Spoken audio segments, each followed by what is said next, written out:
sanctions, Mr. President? What are you going to do about, you think Putin was behind this, Mr. President? As the discussion in this House on Monday made clear, it is essential that we now come together with our allies to defend our security, to stand up for our values, and to send a clear message to those who would seek to undermine them. This morning I chaired a further meeting of the National Security Council, where we agreed immediate actions to dismantle the Russian espionage network in the UK, urgent work to develop new powers to tackle all forms of hostile state activity, and to ensure that those seeking to carry out such activity cannot enter the UK, and additional steps to suspend all planned high-level contacts between the United Kingdom and the Russian Federation. President Putin, BBC News. Is Russia behind the poisoning of Sergei Skripal? We are busy with agriculture here to create good conditions for people's lives, and you talk to me about some tragedies. First, work out what actually happened there, and then we'll talk about it.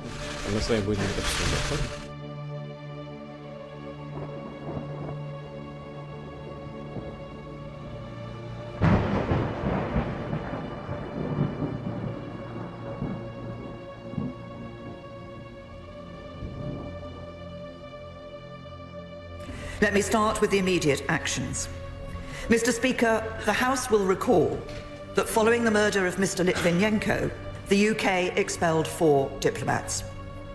Under the Vienna Convention, the United Kingdom will now expel 23 Russian diplomats who have been identified as undeclared intelligence officers.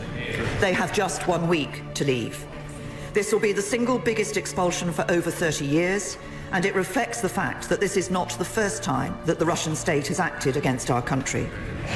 Through these expulsions, we will fundamentally degrade Russian intelligence capability in the UK for years to come. And if they seek to rebuild it, we will prevent them from doing so. Second, we will urgently develop proposals for new legislative powers to harden our defences against all forms of hostile state activity. Certainly looks like the Russians were behind it, something that should never, ever happen, and we're taking it very seriously, as I think are many others.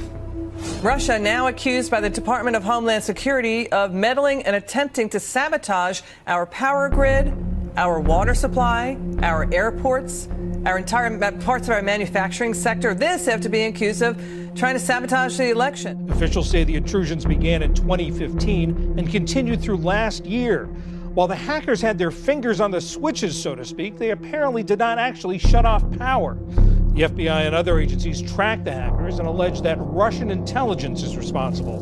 For more on these attacks and the wider cyber battlefield, I'm joined by David Kennedy, the founder of TrustedSec, a tech security firm. David, thanks so much for joining us. Now, does this mean that they still have their fingers on those switches and can sort of wreak havoc at will? Well, the energy grid and the water treatment facilities aren't like one interconnected system. So, throughout the United States, there's a number of companies, and it's a disjointed system. So, the FBI is, working with all of these different companies, trying to find out what level of access they had to try to boot them out. So, there still could be access into the systems. We don't know how widespread this was, and the Department of Homeland Security didn't really give all of the details. So we don't know if they're still in the systems, but we just know that they were specifically targeting a large amount of our infrastructure, so that possibly in the event that there was a military conflict that could shut us down a large percentage of our infrastructure.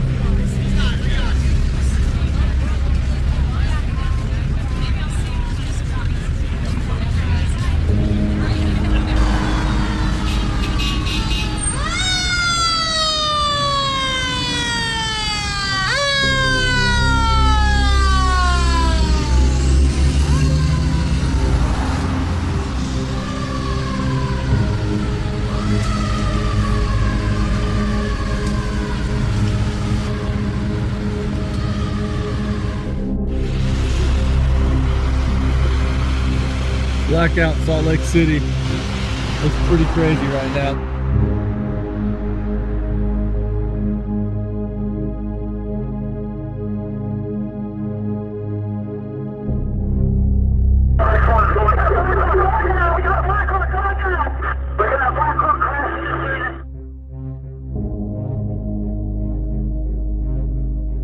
So this is, in a way, a threat, or letting the United States know that they can do this if they wanted to. Well, Russia's being extremely aggressive on a lot of different areas right now, and this is just one of them, especially on the cyber front. But what nation states typically try to do is have what we call military preparedness, where, in the event that there's some sort of military conflict, and Russia obviously sees Western allies as being a major threat. So, our European allies, United States, all as being major threats towards, Russian dominance, especially when it comes to its allies, Syria, Iran, and et cetera.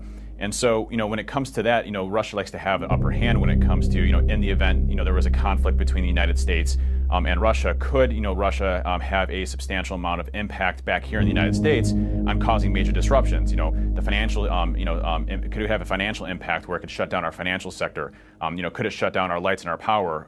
Could it stop water from flowing to our, homes and cause water outages? Those are all things that, that could cause a substantial amount of damage and pain here back in the United States.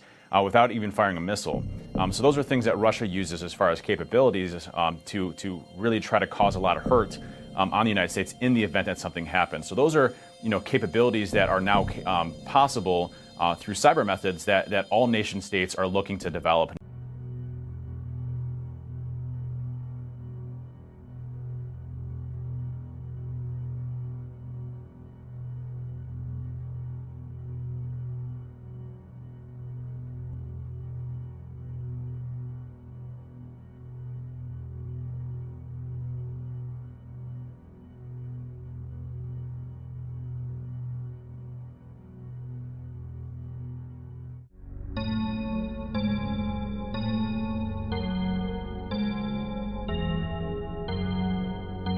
The U.S. and its allies are ganging up on Russia over the poisoning of a former spy. The Kremlin is promising retaliation tonight. Senior Foreign Affairs correspondent Amy Kellogg is once again in Moscow. The UK and its allies, the US, Germany, and France, presented a united front, a statement of solidarity, saying they all agree with Britain's assessment that Russia was responsible for the attack on a Russian double agent and his daughter.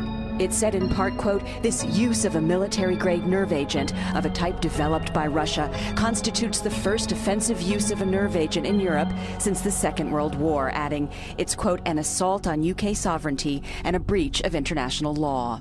A day after announcing punitive measures against Russia, British Prime Minister Theresa May visited the cathedral city of Salisbury, where Sergei Skripal and his daughter Yulia were mysteriously poisoned on March 4th.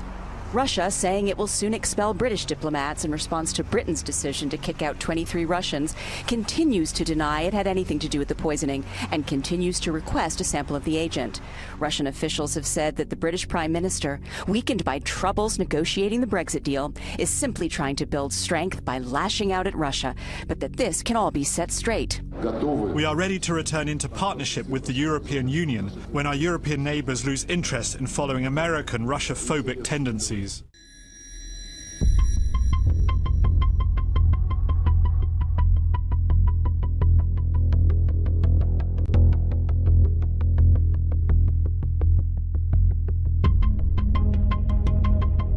I've sought a constructive relationship with Russia, but what I have also been is realistic in recognizing that there's some significant differences in how Russia views the world and how we view the world.